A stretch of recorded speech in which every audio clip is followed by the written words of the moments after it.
I'm George Anastasia, and this is BigTrial.net, sponsored by the Beasley Firm. It's a new website, and what we hope to do is cover the major criminal trials in the Philadelphia area. My colleague Ralph Cipriano has already covered the Fumo trial and is focusing on the priest abuse trials in common pleas court. I hope to take a serious look at the trial of Kobani Savage, a North Philadelphia drug kingpin, in federal court later this month. Right now, I'm covering the Legambi trial. Mob boss Joe Legambi and 6 co-defendants charged with racketeering conspiracy. That case is going to the jury, and we're waiting for a verdict.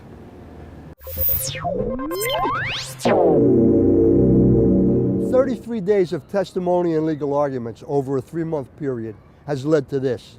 A jury is about to decide the fate of mob boss Joe Legambi and 6 co-defendants in a mob racketeering case here in federal court in Philadelphia. Prosecutors have portrayed the organization as largely dysfunctional, a mob that didn't quite have its hand on the steering wheel. It was engaged in gambling, loan sharking, extortion, and video poker machines. Defense attorneys have argued repeatedly during the length of this trial that this is a mob unlike any other. In the words of Legambi's lawyer, Edwin Jacobs, we aren't who they said we are.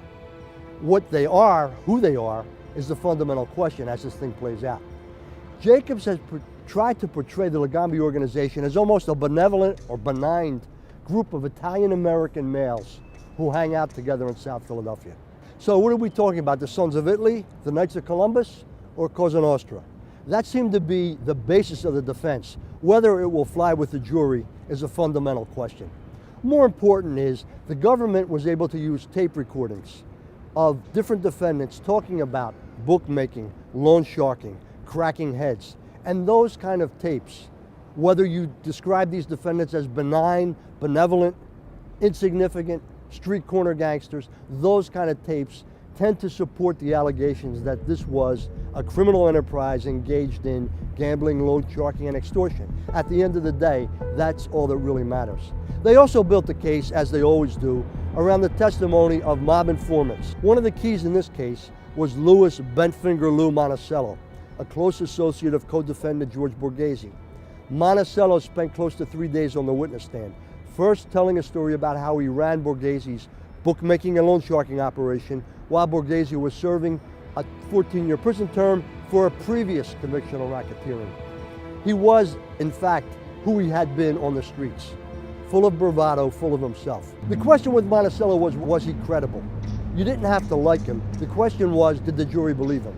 And that's what we'll find out as deliberations begin. So there's a lot more in the case when you start to assess Legambi's fate, Anthony Staino, Joseph Massimino, Joseph Licata, Damian Canalecchio, and Gary Battolino. In the midst of this trial, as the prosecution was about to wrap up its phase, there was a mob hit down in South Philadelphia, and a mobster connected to this organization, Anthony Nicodemo, was arrested. On December 12th, just as the prosecution was wrapping up its case in the Legambi racketeering trial, Gino DiPietro was gunned down here in the 2700 block of Eisminger Street.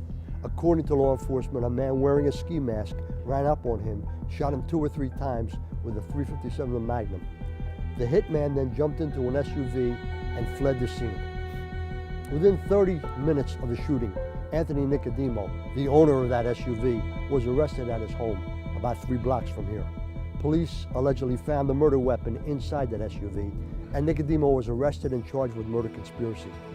The murder of DiPietro cast a pall over the Legambi trial because the defense had argued continually that this wasn't a violent mob, yet Nicodemo was a part of the organization. So what does that say about the defense? Nicodemo has long been a suspect in the murder of Johnny Gons Casasanto in 2003. The Casasanto murder is one of 3 unsolved gangland hits that authorities would like to lay on the doorstep of mob boss Joe Legambi. The question in law enforcement and underworld circles is, will Nicodemo hold up, or will he try to get out from underneath the criminal problems he's facing by cutting a deal with authorities? What the federal government, the FBI, and the U.S. Attorney's Office would like to hear from him is details about the Casasanto hit. Who was there, who was involved, and as important, who set it up and who ordered it. If Nicodemo decides to play that bargaining chip and cooperate with authorities, then mob boss Joe Legambi and several other defendants may find themselves back in court facing much more serious charges. I'm George Anastasia for BigTrial.net.